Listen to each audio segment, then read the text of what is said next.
I know what mindfulness is, you do, but let's share with the listeners, like, what, define it. What does it actually represent?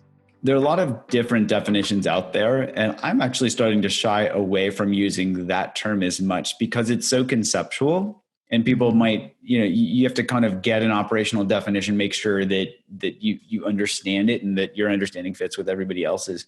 So I like to break it down into the concrete elements.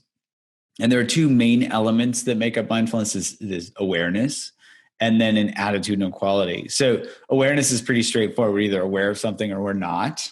And so that's pretty concrete. But also there's this attitudinal quality we touched on a little bit earlier around curiosity, right? And so some describe it as this non-judgmental element or this non-judgmental attitude or of acceptance or curiosity.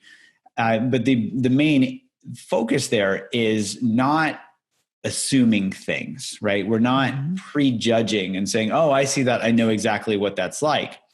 It's saying, oh, it's just like we did with that foot exercise. Oh, what do my feet feel like? And not assuming that my right foot is going to feel, more warmer than my left foot or something like that.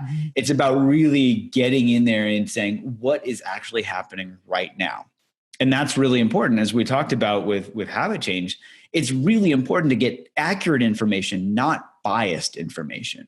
And our brains create biases based on all of our previous behaviors. I think of it as, like for me, I wear, so we wear these, glasses, these subjective bias glasses as we go through life.